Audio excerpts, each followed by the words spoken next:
Welcome to the Thinking Practitioner Podcast, a podcast where we dig into the fascinating issues, conditions, and quandaries in the massage and manual therapy world today. I'm Whitney Lowe. And I'm Til. Welcome to the Thinking Practitioner. When I was looking for a publisher for a book I wanted to write, I was fortunate to have ended up with two offers, one from a large international media conglomerate and the other from Handspring, which at the time was a small publisher in Scotland run by just 4 people with a love for great books and our field. To this day, I'm glad I chose to go with Handspring, as not only did they help me make the books I wanted to share, the Advanced Myofascial Technique series, but their catalog has emerged as one of the leading collections of professional-level books written especially for body workers, movement teachers, and all professionals who use movement or touch to help patients achieve wellness. And Handspring was recently joined with Jessica Kingsley Publishers' Integrative Health Singing Dragon imprint, where their amazing impact continues. So head on over to their website at handspringpublishing.com to check out their list of titles, including Yoga Biomechanics, authored by our guest today. And be sure to use the code TTP at checkout for a discount. So thanks again very much, Handspring. Til, how are you today? Doing well, Whitney. It is sure summer here. And you would know it outside. Inside here is cool, but outside is pretty hot. Yeah, we had a big heat wave came over here, and I think we blew it in your direction. So it's cooled off here. So good news is it's cooling down for you, I think, coming up. Who's our guest today? And is she live in a hot place or not? Yes, it's hot, I think. It's hot. So we're very honored to have Jules Mitchell with us today, the author of Yoga Biomechanics, as we mentioned in the intro piece there. So Jules, welcome very much. Great to have you here joining us on the Thinking Practitioner. And for those not familiar with your work, Jules is a yoga practitioner. Do we call you a yoga educator or a practitioner? What's your sort of title there? Educator. I teach teachers. That's okay. The crux of what I do. Yes. And if I'm understanding correctly, you also have a background in bodywork prior to your yoga practice too. Is that right? You had done some... not prior. I ended up getting, I'm licensed to do massage therapy in 2 states, California and Nevada. Yeah. But that was kind of, yoga has been decades. So this is probably the last 10 years or something. Yeah, excellent. Well, our topic and focus today is going to be on some issues around stretching, which is the dominant theme in your book, Yoga Biomechanics. And I was just astounded by the wealth and depth of information in that book. So I really want to, we touched on this in a previous episode, I believe it was episode 11, Til and I did kind of an overview of a lot of those concepts in there. But we really wanted to have you on the podcast to talk about some of this stuff in greater depth for us today. So can you, Jules, just also give our listeners a bit of a background on what you're doing now, what your sort of background is too, so that people can understand a little context here. Yeah, I basically am an educator, as we said. I teach biomechanics and some version of anatomy, mostly to yoga teachers. Although, because, as you said, a lot of my work is in stretching, I do tend to attract a lot of outliers from other industries that want to, talk about it in more depth. But for the most part, I'm in the yoga sphere. That's the basis of it. Yeah. And if you need a long background, I don't know how much you're going to give your listeners in a separate recording, but I started yoga first. That was kind of my introduction into this world, and ended up, after many years of life happening, ended up in a graduate program in biomechanics. And I'd had a really strong math and engineering background. And so I just fell right into it. And as I was researching, stretching mainly kind of from this tissue mechanics perspective, I started to see things in an entirely different way. And the mainstream narrative was just lacking in so many areas. And so that's really what triggered my work. And obviously yoga teachers are interested in stretching, but so are other modalities as well. So you had a math and engineering background and then started doing yoga and then got curious about the engineering or biomechanical aspects of yoga. Is that how it went? Kind of. I started practicing yoga in college and I was a math minor. So those kind of happened together. And then I ended up studying, later I graduated and then went back to study engineering, all the while just practicing yoga. And then life happened, so on and so on. And then I started teaching yoga. And I actually didn't even know what biomechanics was. I literally went to the university and was like, I'm really interested I was teaching yoga. I wanted to know more about anatomy. I wanted to know why you could stretch one way and not the other way in a different style. I couldn't reconcile all these conflicting messages. So I was like, I think I'm going to study kinesiology. I just didn't know what it was. And the dean of the program who had met me took one look at my transcript and was like, someone who can do biomechanics, because that's I was like, but I don't have that much biology. And she's like, that's okay. We can teach you the biology. That's easy. It's the physics that's really hard for people.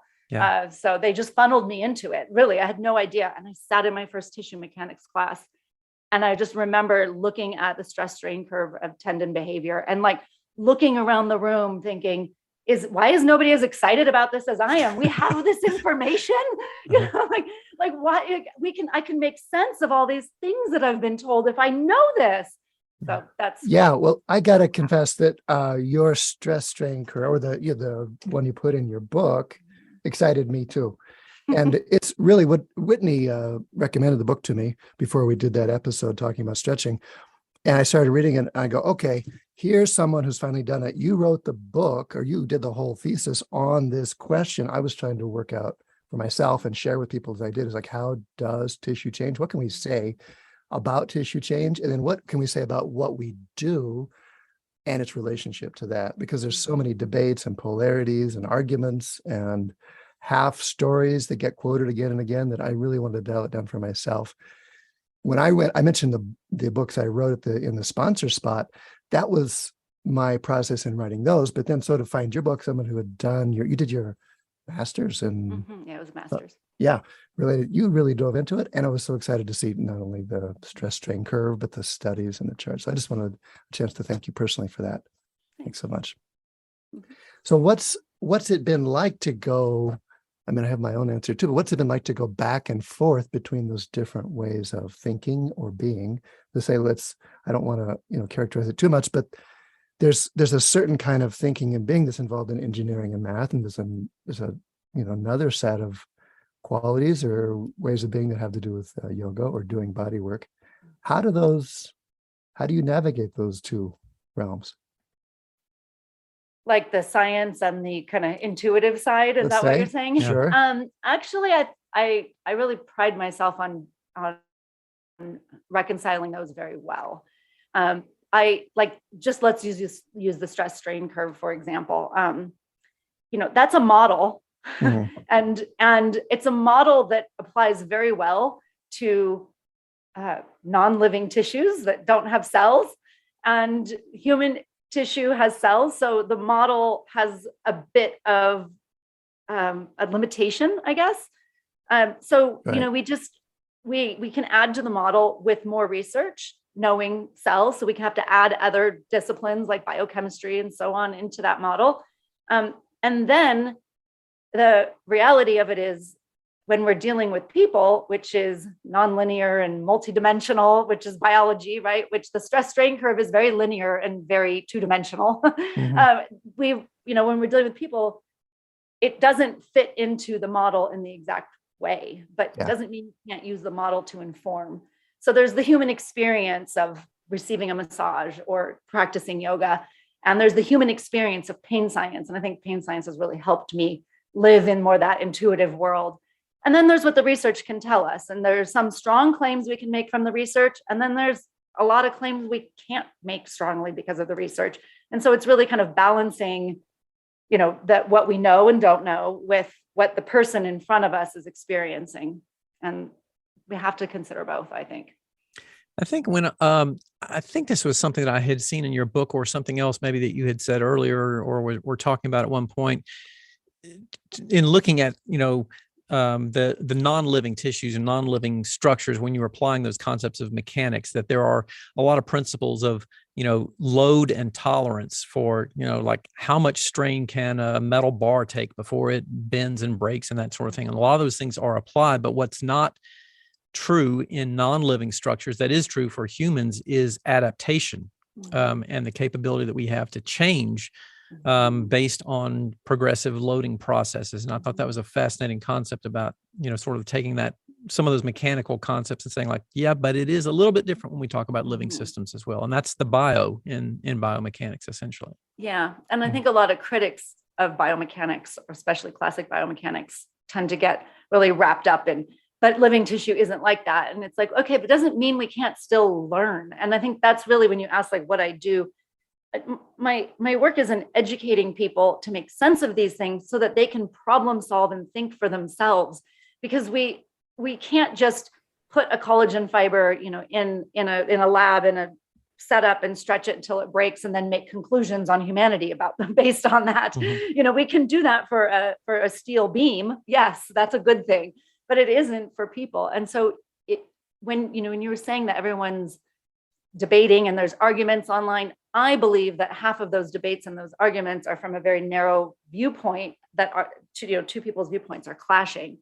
And the other half are half of them are from a narrow point of viewpoint, and the other are from well, one narrow viewpoint maybe, and then the other half is from a different narrow viewpoint. So they're not reconciling, and I feel like if you just sit down and tease out some of these details and define some of these terms, and what does stretching even mean, and you break down the variables, the conversation becomes really rich, and nobody really wins the debate, but everybody learns from the process. Mm-hmm. If that makes sense. Yeah, that makes a lot of sense. Yeah. Tell me about, you've mentioned this in your book a number of times, and a few other things that you've noted too. What are some of the most common myths that you're aware of in regards to stretching? I mean, all of them. Anything that Google will tell you about stretching. I mean, I get the types of questions I get, just express it all. What's the best way to stretch? Right. For what? What do you, I just got an Instagram message yesterday from someone. What do you think about stretching and back pain? Mm-hmm. I'm like, what about it? Like, I don't even know where to begin to answer that. Does it cause it? Does it fix it? Is it real? Like, what do you mean? Yeah. There's so I think there's just this kind of belief that stretching is good for you and it should be done. And actually, I don't disagree with that, but all the reasons are just really loose and uncertain. And so that's like, I'm definitely not an anti-stretcher, not in any, I actually think there's massive benefits to it. But we have to kind of peel back all the layers and figure out why and what for, and what's the outcome you're looking for. And then what parameters do you want to apply to that? And I just don't think the general public is interested in that. Uh-huh. No, it might be true, but I'm thinking, Whitney, about your question in terms of, say, massage, manual therapy, structural integration. And at the simplest level, our narrative was that we were stretching tissues in different ways, whether you were doing massage or doing structural integration, that there was some sort of stretching, elongating going on of the actual tissue. And then as we started to get more specific about that, again, those arguments got more complex. Yeah. So like length, the tissue's permanently lengthening. There's the permanent question. Yeah. Uh-huh. Yeah. That's not happening most That's likely. Probably not happening from some extreme cases, perhaps, but for the most part, no. Can you elaborate on that a little bit and sort of, explain a little bit more? Because I think there still, as Til mentioned, that's still a common concept that I think a lot of people. Yeah. Thanks for reminding me. I forget because I'm in my echo chamber so much. Yeah. I forget. Yeah, I do think people think tissues are short and that they should be stretched to lengthen them. But the reality is that these tissues are actually, their job is to resist lengthening. That is literally what they do. That's what stress is. It's the capacity to resist lengthening. So if it could just lengthen, that would be massively detrimental to, our form. And I think that's kind of let me kind of back up with my narrative. Doing this work, what was key for me and what is key for how I educate people about stretching is to separate range of motion from stretching, from the tensile load of stretching. And that's the subtitle of my book, Stretching Redefined. Range of motion is an entirely different conversation that has many, many factors, most of which are not tissue related. Some are, but most of them are not. So if you take that whole conversation out, just remove range of motion for now and just talk about the tissue, all of a sudden you have a completely different understanding of stretching or tension. And you can start looking at tissue behavior without the societal value of improving range of motion. And so I really define them differently. I consider if you're trying to improve range of motion, you're doing flexibility exercises. I don't even call them stretching. You're literally doing flexibility exercises that promote flexibility, range of motion. And if you're doing tension stretching work, that could look like a certain flexibility exercise, but it could also look like strength training, manual therapy. It could look like all kinds of things because you're putting tension through a tissue that is literally, its job is to resist tension. And then when you separate range of motion, it's like you can just have this like, okay, let's have this conversation or that conversation. And it's really easy to see the difference. You're both quiet, so I think. No, I see Til pondering something there. Well, I'm going to go for like the simplest version of the question I can think of. And that is, okay, so then why, when I'm doing, like, say, a massage and I feel something hard under my hands and I rub it until it's soft, does the client feel better? I'm just you're throwing my shrugging your hands up shoulders. for those.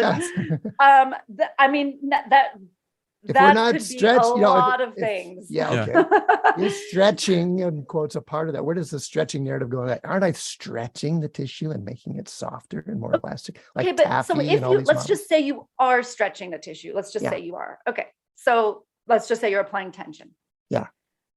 Even though you're also applying, like, compression, but let's leave that out of the equation for now. Let's just say you're applying tension. But lots of things are happening. First of all, there's a ton of mechanoreceptors in the connective tissue layer, both the superficial fascia and the deep fascial layer. So a ton of mechanoreceptors that are literally waiting for mechanical input like tension and compression to send signals to the brain. I'm not a neuroscientist, so I'm not going to get into what happens in the brain. You can bring a neuroscientist on the podcast to talk about that. But there's a lot of perception and response happening, right? Yeah. So there's mechanoreceptors. In the muscles themselves, there's proprioceptors, muscle spindles. In the joint spaces, there's also proprioceptors, Golgi end organs, Golgi tendon organs. In the skin, there's mechanoreceptors. So if we're just talking on a technical level, that is one part of it. The other part of it is if there is any sort of adaptive change, probably not quickly, like, in the moment on the massage table, but over time, over repeated inputs, you could be communicating to the cell. The cell also responds to tension, and the cell changes its behavior and its collagen output and all of that in response. So you can be doing things, but that's not the same thing as taking a tissue, rubbing on it, and then turning it into like a loose, overstretched waistband. That wouldn't be a good thing. Okay. So if I'm going, in some ways, this is an old conversation. I mean, this has been bantied about so much, including our 70 episodes here, that it's we're almost ready for some new takes on it. But no, you've said it really well. You've kind of summarized the fact that there's so much going on there, and yet there's something still very interesting about what you're saying. And tell me more about the cell. Are you talking what kind of cells in particular? You're talking about fibroblasts, for example? Fibroblasts, the fibroblasts, yeah. You said they're responding to pressures. Does that figure into your thinking at all, your model? Oh, absolutely. Okay. Absolutely. That's chapter 4 and chapter 5. Right. Great. Me too. I mean, that's literally like tissue remodeling, again, the cell, I always use the bone analogy because I think people can wrap their head around bones a little bit better. Yeah. If you compress a bone, or, you impose, load-bearing exercises onto someone, right? The cell in the bone is what lays down more bone to avoid the bone getting shorter, getting compressed. Yeah. So but the bone cells are fibroblasts. They've just differentiated to make bone, right? Mm-hmm. So with the tendons and the ligaments and the fascia, it's the same thing. It's literally the same thing. When you stretch on them, when you pull on the tissue, the cell says, hold on, I'm a tension resisting structure. So if you're going to stretch me, I'm going to lay down more tissue to get better at resisting stretching. It's the exact same mechanism. And when you grasp it around bone, you're like, oh yeah, that makes sense.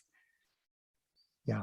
Well, I'm right with you. Go ahead, Whitney. Just I wanted to go back for just a second to something you had said in a sentence a moment or two ago, because this is another refrain that I hear from a lot of people in our field, in the massage therapy world, about, a person, let's say, has a typical kind of kyphotic upper thoracic posture, head forward posture, and people say, oh, don't work on that person's rhomboids because they're already overstretched and you're going to make them more overstretched. So tell me a little bit about your thoughts and ideas around this idea of, do muscles get over elongated or overstretched?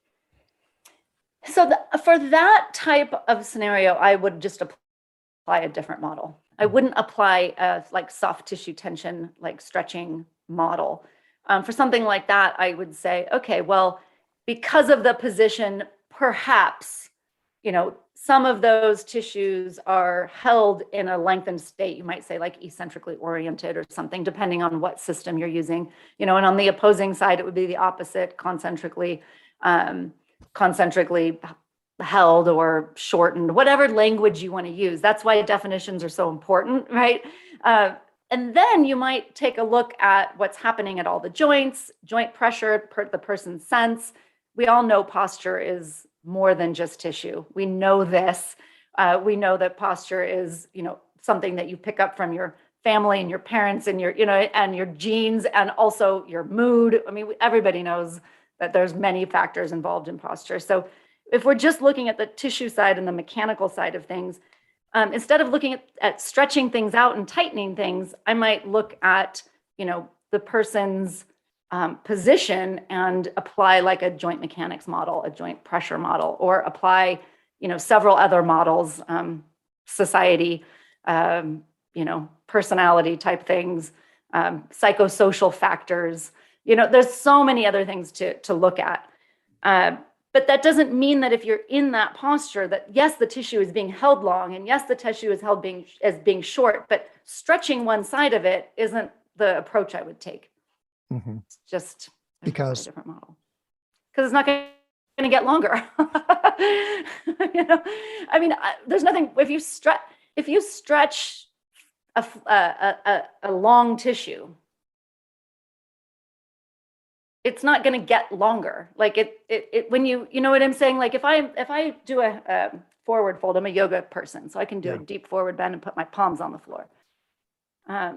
I'm not making my hamstrings longer, because when I stand up, they go back to their resting length. If they were longer, when I stood up, they'd be sagging on the floor behind me. I'd throw them over my shoulders to leave the room. So using your rhomboid example, if the rhomboids are super loose because they're long for whatever reason, if you brought your shoulders into retraction, your rhomboids be dragging behind you, but they're not. Everything is always under tension, no matter what the position. So they're just under, let's just say, more tension. So that now you're looking at, posture correction as a kind of a normalizing resting position instead of a tightening or loosening of a tissue. If that makes sense. So in essence, then, are you saying that actually those long positions have increased the functional range over which that muscle is activating, or those tissues are activating, because they're considered long, or is that not accurate? Oh, we got to peel apart layers and talk about what functional range means and whatnot. There's so many different models we can apply here. One would be that there's like a center, and you should be able to go so far to one side and so far to the other side. And so if you're held, in a position like a extra kyphotic curve, then maybe your center has shifted to the right. And so now you have further to go on one side and you don't have as much to go on the other. We could look at that model and try to bring things back to center. If you subscribe to that model, that's great. But again, it's not about stretching. Do you know what I mean? It's about, you could even look at it as kind of like how the joint is functioning, what the joint perceives as center. You could look at an entirely different model that is like, joints are the movers and then the muscles are the responders. So you could just say that if you had lengthened rhomboids, that's the response to what you're doing every day, and resetting it would be something that would relate to joint behavior instead of soft tissue shortening and lengthening. Yeah. I'm good with that. Okay. Yeah.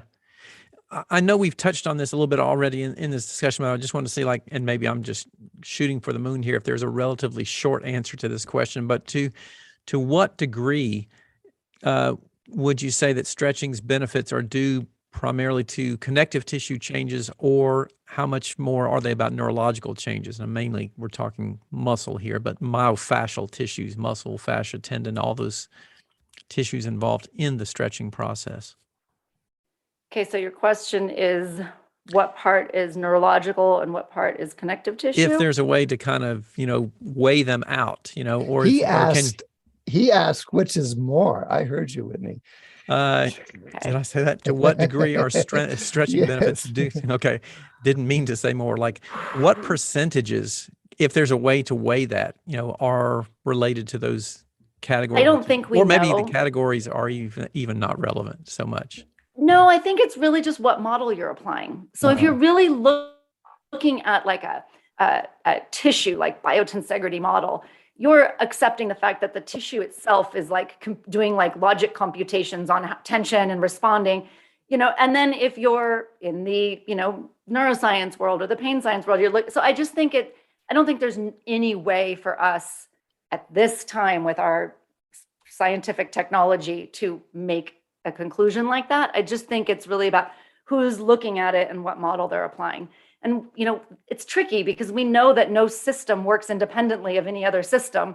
So we're saying, oh, here's the connective tissue system, here's the neuromuscular system, here, like, these are all just, maybe it's blood flow. Maybe when we stretch, we get better blood flow and we feel better. I mean, really, we could try that model on. There's tons of stretching on cardiovascular response, research on stretching and cardiovascular responses. It's just, that's not the model that I'm buried in, so I can't say much about it. You're saying we don't know, and it depends on the model or lens we're looking through to what degree it's neurological change we're looking for, or to what degree it might be tissue change we're looking for. All right. Sorry. I wanted an answer to give me the real truth. That's what I was looking for. The hopeless pursuit of the truth. And there's something beyond it's both, or it's all of these, or we don't know too, that keeps us coming back to the question, because it is the elephant. We're all got a hold of the trunk and we say it's this, we got a hold of the leg, we say it's that, but we're still looking for something. We're looking for an understanding of the paradox, this dichotomy, or whatever it is that's, these different ways of looking to reconcile these differences. Agreed. I'm not saying that we should be satisfied with, we're not certain, but that's where we're at. And one of the things that I find really interesting, especially as we move along with technology and specialization, the more specialized you get in one area, the harder it is to actually bring in other models. Like a neuroscientist that is so wrapped up in neuroscience is going to have an entirely different perspective on stretching than, someone who studies connective tissue behavior. And the more specialized you get, because we are so advanced intellectually, right? It becomes harder and harder and harder to just kind of know a little bit about a lot of things, I think. Yeah. Well, Whitney, you got one queued up, or should I go for it? No, go for it there. I'm just thinking, again, since these are models, since they're narratives, how has your practice with yourself or what you're teaching, how has that been informed by all this study and all this information, all these models and narratives you got? How has that changed over the years? It has completely transformed me into a movement optimist, so to speak, to borrow a hashtag from Greg Lehman. Greg Lehman, yeah. I used to be so worried about overstretching, injuring, doing this, doing that.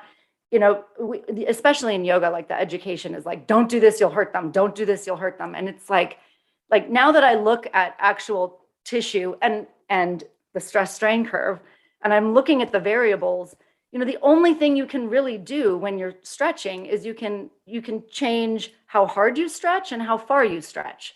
Yeah. That's about it. And then we can go into how hard, how far, how long. Hard, the length. The length and the amount of force that you're putting. How about duration? Yeah, that we can go into viscoelasticity and start looking at time as well. How about context? Yeah. Context? I'm sorry. I'm being bad. Well, context is not mechanical. Okay.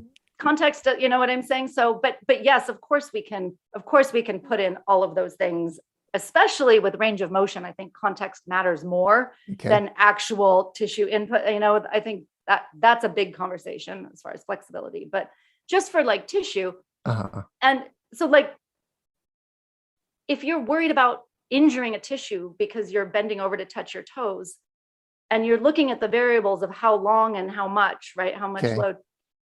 If you're bending over to pick up a barbell or something in a deadlift, it's the same thing, except because of the increased load, it's more length and more load. So why are we not walking all around the gym floors going, you're going to hurt yourself. You're going to hurt yourself. You're going to tear that tissue, and it's like how is a simple loading yoga class going to overload the tissue? Got you. How is loading it in one context good for it, and in another context we think of it as being bad for it? Yeah. When that cell is literally perceiving stress and strain, and so that was kind of what changed for me. Is like, I'm not like loading people with reckless abandon, but I think I relaxed a lot about the myths that we've been told and the dangers that we've worried about. And I really went back to teaching the person, back to that intuition side. Like, does it feel good for the person? That is far more important than my understanding of, I'm going to stretch it and make it looser. That's not a valid way to teach. Yeah. I like it. You mentioned the strain curve again. I'm wondering if we should just kind of summarize that. In fact, I think I found it in your book. Is this it here? Yeah, that's it. That's it. We'll give maybe we can, chapter 3, maybe we can stick it in the show notes if you're just doing the audio version.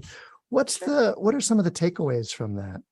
How would you describe it? Yeah. Well, first of all, that's not a real stress strain curve. That's for educational purposes that I drew. Right. Great. It doesn't exactly look like that, and all tissues look different, but I drew that in PowerPoint to be able to show the different areas.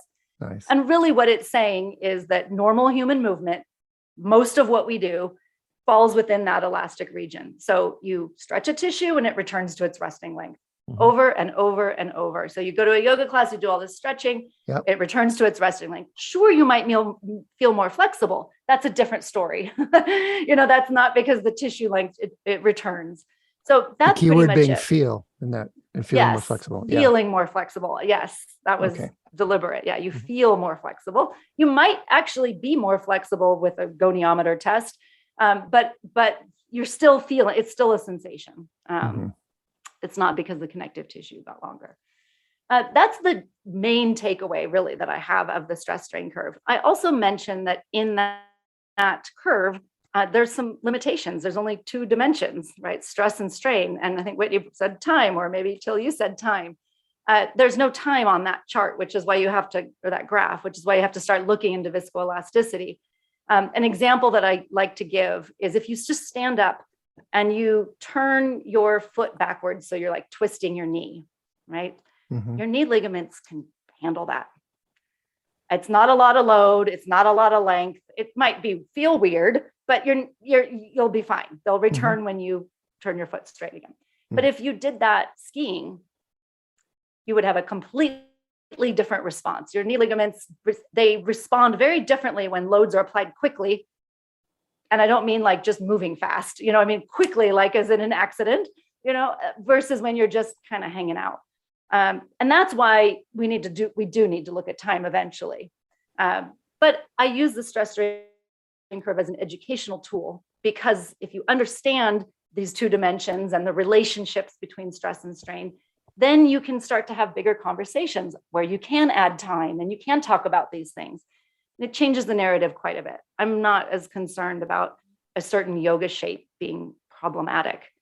Okay, great. So the relationship between stress and strain, stress being, and again, refresh my memory on the way you're using these 2 terms, load, and strain being deformation, or?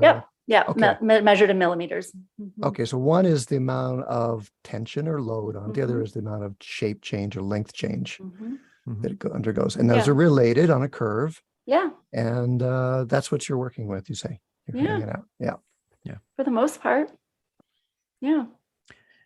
It's marvelous example, I think, of applied biomechanics, of looking at these concepts and seeing, how they relate to things that we've heard that may or may not necessarily be accurate. So Yeah, I mean, think about it. If you stretch a hamstring, you're going to put tension through, the muscle tissue and the myofascial part, and as well as the tendon, right? Everybody can agree on that.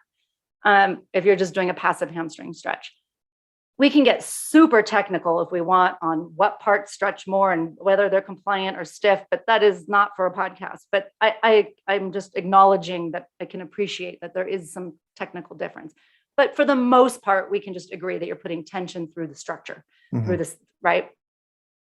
Well, if I go to the gym and do a prone hamstring curl where I'm bending the knee, I'm also putting tension through the muscle and the tendons, right? So it's also getting stretched, so to speak, because it's pulling on the tendon and the muscle and the myofascia. So my question is, does the cell know the difference? Right? It's tension. Tension is tension. And I think obviously you can't your audience might not know what yin yoga is, but it's a style of yoga that's a lot of passive stretching. I don't think you can yin yoga your way into a deadlift record. Obviously there's a difference, but just on the mechanical side, as far as like looseness and tightness of a tissue on the mechanical side, does it know? And in reality, if it does know, I would argue that the heavier load, which creates, because we understand the relationship between stress and strain, so the heavier load creates more length. So then literally everyone at the gym would be walking around cautioning overstretching, but they're not. Your curve has quite a big slope of elastic range. You get more stress, you get more strain, up to, what do you call it, a yield point. And then at some point there's a fail point, but you're saying that's pretty far up the...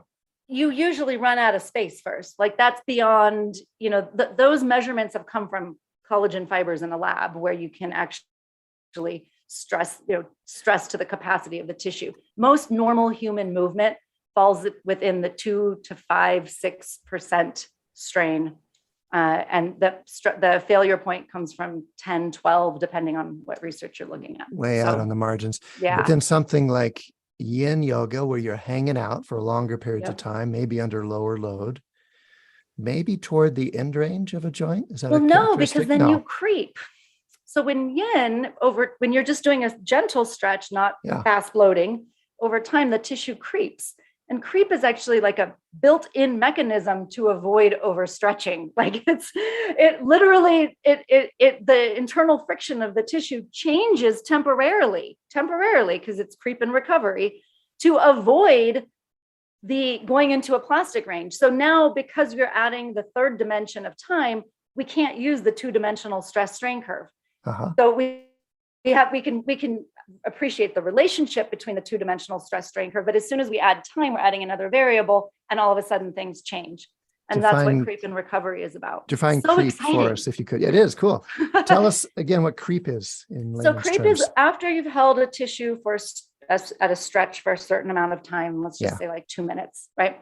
The internal friction of the material, of this non-Newtonian material, which our tissues are, changes so that you continue to strain, but at a much slower rate.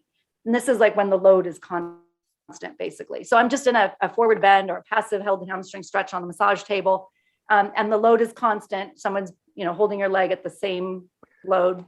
When you say you continue to strain, just translated to layman's terms, you continue to have shape. It just gets a little length longer. change. Gets a little longer. It gets a little longer. Okay. Yeah, it gets longer and looser because of its molecular structure changes. Yes. So you're hanging out. And so it feels nice. And it does that so that it changes its structure so that you don't go into the plastic region, because you're applying this other phenomena. And then when you get up, it takes a little while and it changes back and you recover. So fascia does stretch, but it maybe doesn't deform. Who knows? Depends how you're defining stretch and deform. Right. Right. So to me, deformation is strain and it's temporary.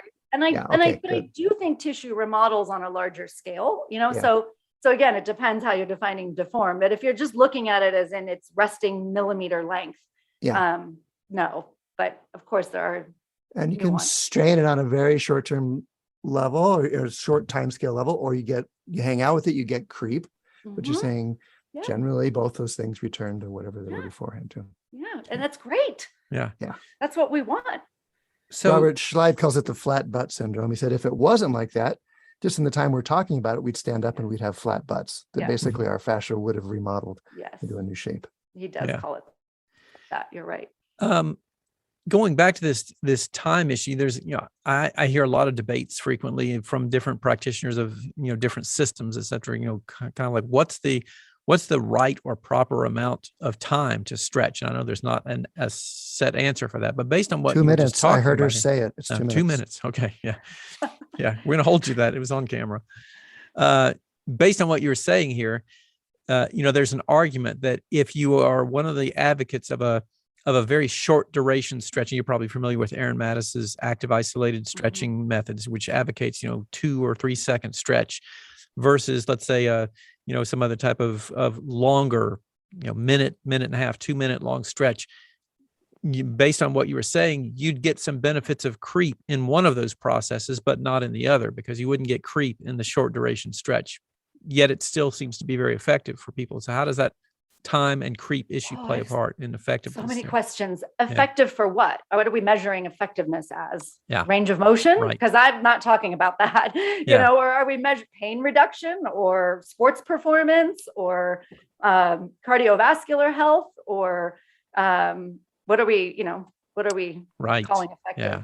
So there's that. That's kind of the ultimate thing of like, how are you measuring? Yeah. If you're doing like a quick stretch, you're probably just talking to the muscle spindle would be my guess, because you're kind of activating a stretch reflex, but I don't know. I'd need to see the specifics.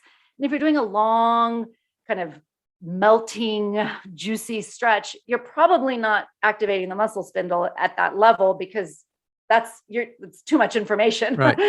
So now you're working in a different range, and now creep is happening.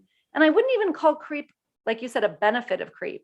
I mean, I wouldn't even it's just a phenomena. That's it. It's a phenomena that exists so that our tissues don't overstretch. So when I'm sitting here doing this interview, when I walk up, my lumbodorsal fascia, which is now getting loose and creeping from sitting here, that when I get up and walk around in a few minutes, I'll be back to normal. Because that would be super problematic if I've slept on my arm in a certain way and my shoulder joint capsule got stretched out over time. Instead, it creeps, and then in my sleep I sense it and I change positions. And then in the morning it recovers. Or on long flights, you talked about that Toronto airport design or whatever it was. Exactly. How did that go? What was that about? That's the famous story of the Toronto airport was having people injure their backs when they were getting their luggage. And so they brought in a spinal biomechanist who said, simple, just take the baggage claim and move it a 5-minute walk from the terminal. Or maybe they just make you wait for a really long time to get your bags. Maybe they do that. And by that point, your connective tissue has, set to its resting length again, or tightened up, so to speak. Because if you again look at mechanics of force transmission and so on, when you're going to pick up your luggage, nobody's walking up to the carousel and doing a perfect squat form. They're just bending over, relying on the springiness of their connective tissue in their back to grab their suitcase. And if that connective tissue has creeped, it's just not springy for a little while, but then it becomes springy again. Otherwise, we would all have lost springiness of our tissue after kindergarten. We were forced to sit in a chair for, a full day. Would have been over for us then. Okay, and presumably there was a measurable benefit of this 5-minute walk or wait, that there was fewer back injuries, hopefully. We don't know. Hopefully. Okay, do you think it was the walk or the wait? You said both. Both. It's probably both. Yeah. Okay. It's just the resting line. Yeah, it could be both. Okay. So we don't even have to do anything. We can just stand there and we'll return. Probably. Just change the position from a lengthened position to a neutral position. Nice. Okay. So for my next session, I'm just going to have my client take a different position and wait for a while. Yeah, like where you go get a cup of coffee or something. This is part of the therapy. Yeah. I'm joking, but you're saying that even changing position and hanging out, lingering in a position has effects. Which is why we change position all the time. Yeah. because our central nervous system is collecting this information. It knows when we're creeping. And so we change the cross in our legs, or we stand up, and, and even in an airplane, people stand up because you can sense it. Yeah. I'm reminded, Til, of our previous conversation in another episode with Stuart McGill, talking about ambulance drivers being in the ambulance for 30 minutes or whatever on the way to a call, where they have to go lift a 400-pound person out of a bathtub who's had a heart attack, and the benefits of time and movement after getting out of the vehicle for long periods of time, and then being able to be more prepared for that heavy lift because of the additional time there. So similar kind of thing. I remember the intervention he described there was a lumbar support in the seat, but we're saying actually there just needs to be a little longer trek from the ambulance into the bathtub or wherever the patient is. Yeah, except that's probably not the route we want to go. Do. I can't save you. I have to stand outside. Paramedics can wait. My 2 minutes is not up yet. I'll be there in a few. The heart attack can wait. That's right. Yeah. Jules, I want to touch on another thing here. In your book, you talk about something called resistance stretching, which similar to a lot of things that I have heard and read about the benefits of eccentric loading. Can you comment a little bit on, the sort of what that is in terms of or benefits of loading something in an eccentric fashion versus more of a static type of stretching process? Yeah, I can. Resistance stretching is, unfortunately, there's not really much research on it. And resistance stretching is different than kind of eccentric loading because it's pretty low load in technique. So it is kind of different, but at the same time, I advocate the technique for the general public and often within yoga teachers, because the sensation is the sensation of stretching, but it's not pushing to end range. And it becomes about control through a range, which to me is what's more important in range of motion than just being able to, achieve a certain range, but being able to have not just control, but like a smooth, deliberate control through a range. And you'll see people are very good at their concentric contractions. And as soon as they're asked to, decelerate or lengthen against resistance, it becomes very choppy. The eccentric contractions use a lot of brain power, so it's a skillful way of stretching somebody. Yeah. So I'm just an advocate for it because I think yoga people, yoga students, yoga teachers, we chase sensation quite a bit, and we are especially known to attract people with hypermobility because they tend to be good at yoga, and people with hypermobility really are chasing the sensation, especially in the beginning because they have different connective tissue. And so resistance stretching provides all of that sensation while at the same time having the person extremely involved in the lengthening process. So that's my I just got about 5 questions. That's great. Yeah, great. So chasing sensation is certainly a relevant concept to massage and manual therapy too. And so, there's the pros of so many of the effects might have to do with sensation. There's the cons of maybe what the sensation is. The thing that the sensation shows us isn't always the thing that has the lasting benefit. Might be the argument against that. Is that what you're referring to in terms of chasing the sensation in a yoga context? I think in the yoga context, when I say chasing sensation, I mean like end range stretching. Like we want to feel the stretch. You want to feel something. And so we push harder into the stretch when maybe you could just back up a little and just like do a shorter range stretch against resistance. And all of a sudden you get all of that sensation and you get other benefits of eccentric along with it. So I'm not against end range stretching, by the way. That's not, it's just like, I think when somebody's looking for some sort of response and they keep trying that and they're not getting what they want, this is a great alternative to introduce. Yeah. Okay. Next question, hypermobility. I'm glad you mentioned that. Sure. Is there, so hypermobility that hurts, let's say that's what makes it hyper. does it come down to strengthening and stabilization, or are there places that adaptation or relaxation might play a therapeutic role? Or does it all come down to getting stronger and stiffer? That's a big question. So Yes. hypermobility, one of the struggles with hypermobility is it's only been on the radar of researchers for the last 10, 20 years. So there's not a lot of information. And also it's a very diverse set of conditions. And it's also a spectrum, they call it, disorder, a spectrum disorder. So you could have very local, high functioning, localized hypermobility and be very high functioning all the way to the other end.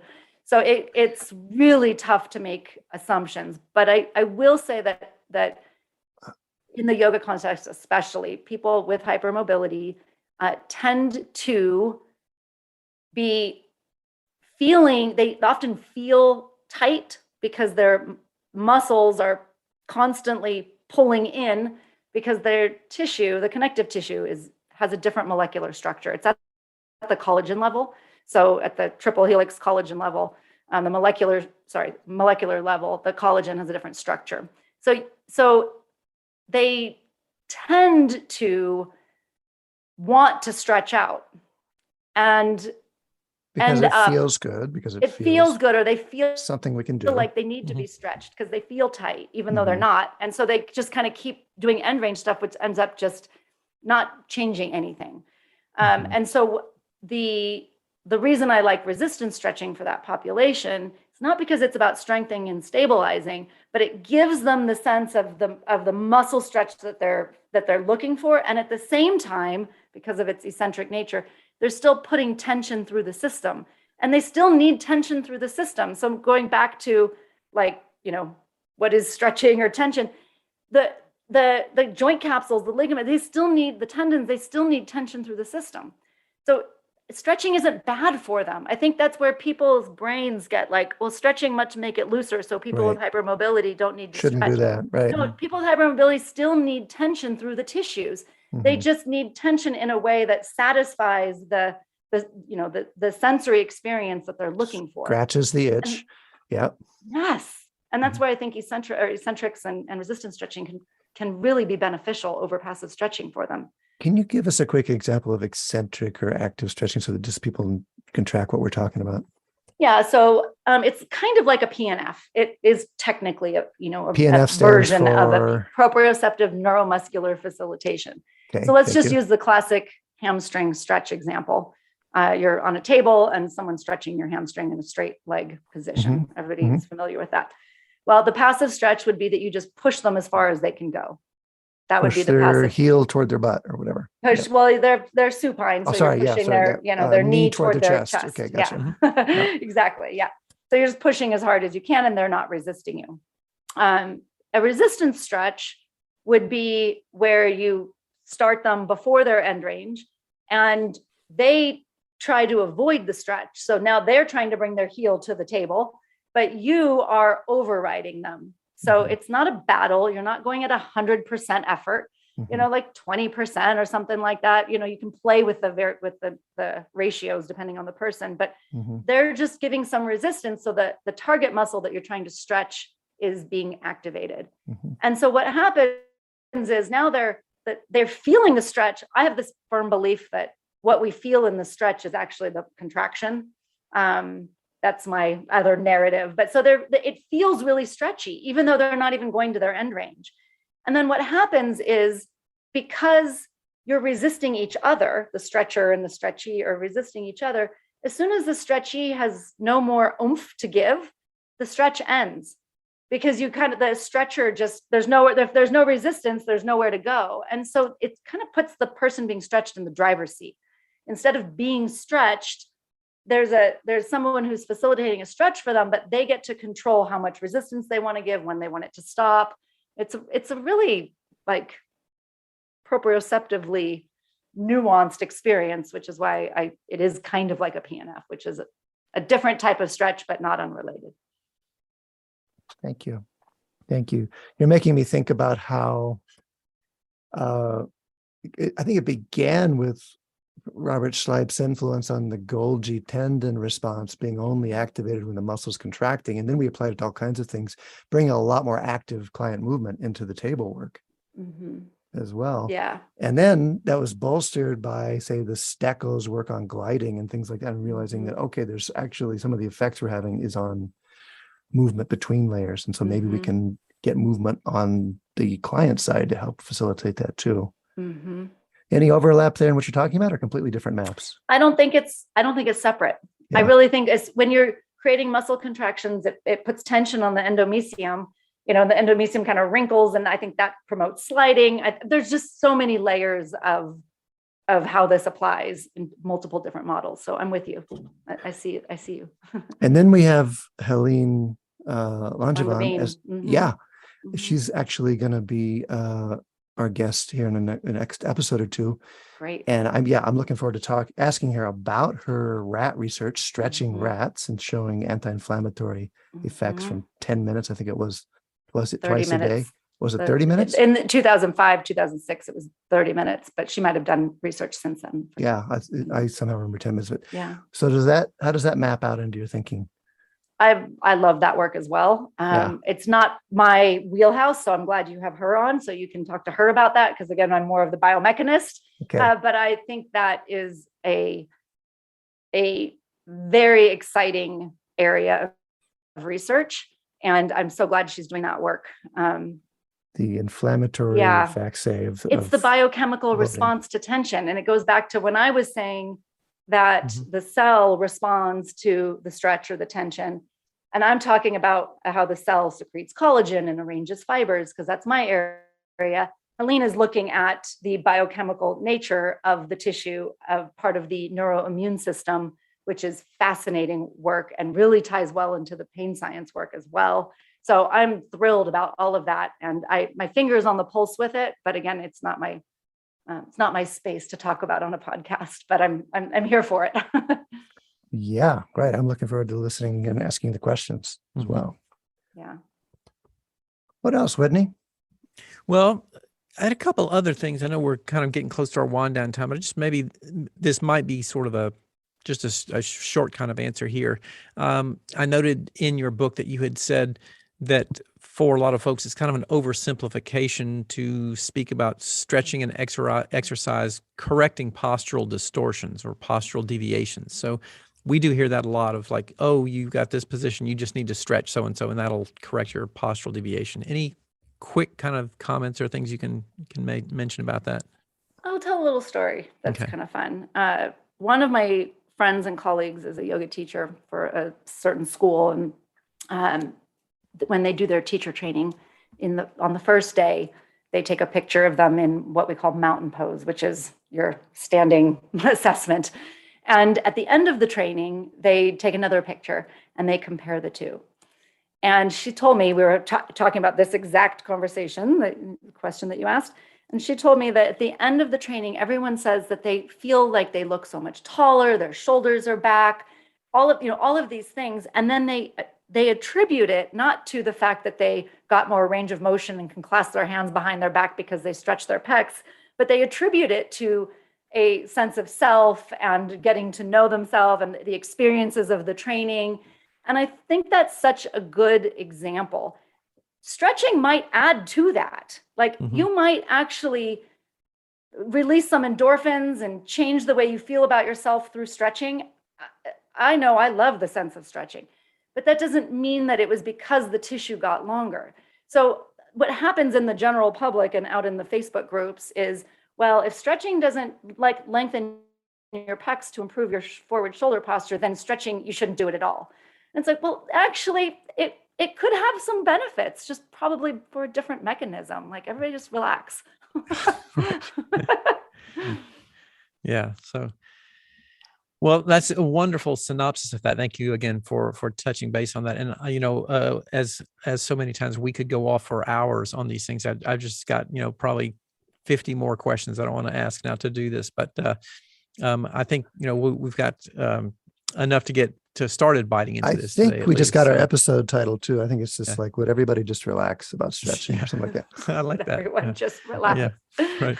A good bumper sticker and T-shirt Your slogan as well. opinions are That's right. only partially valid. That's right. Yeah.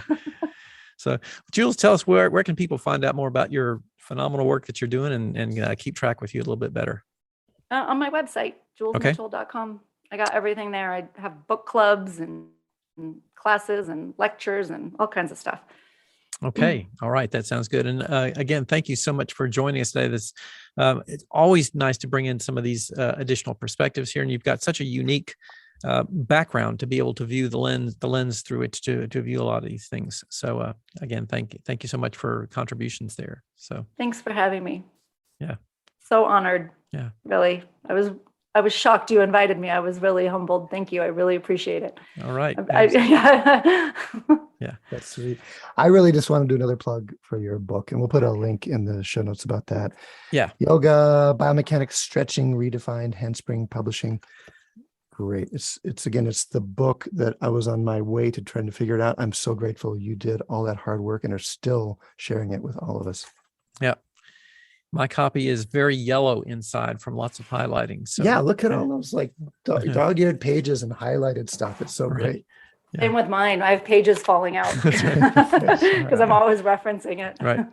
And your copy too, and Til and I both having written stuff before know is probably all written up inside with like, oh, this has got to change in the next edition. Oh, that's got to change in the next edition. All that stuff happens too. Yeah.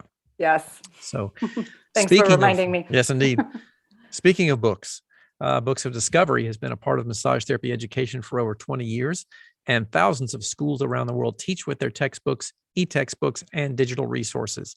And in these trying times, this beloved publisher is dedicated to helping educators with online-friendly digital resources that make instruction easier and more effective in the classroom or virtually. Books of Discovery likes to say, learning adventures start here. They see that same spirit here on the Thinking Practitioner Podcast, and they're proud to support our work, knowing we share their mission to bring the massage and bodywork community enlivening content that advances our profession.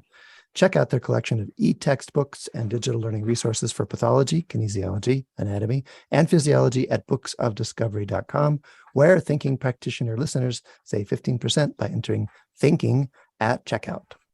And we would like to say a thank you to all of our continuing ongoing sponsors, and especially to you, the listeners, for hanging out with us. Hope you got some good gems out of the conversation today. You can stop by our sites for show notes, transcripts, and any extras there. For me, you can find that over on academyofclinicalmassage.com. And Til, where can people find that from you? advanced-trainings.com. If there are questions or things you want to hear us talk about, just email us at info@thethinkingpractitioner.com or look for us on social media, just under our names. Today, my name is Til Luca. Yours? Yes, and my name is Whitney Lowe, and I will say over on social media, just tell everybody to relax a little bit over there as well. So nice. that would be a good suggestion. If you will, please do take a moment to rate us on Apple Podcasts, as it does help other people find the show. And you can hear us on Spotify, Stitcher, Google Podcasts, or wherever else you happen to listen. Please do share the word and tell a friend. And thanks again to everyone for hanging out with us today. We'll see you again soon in our next episode.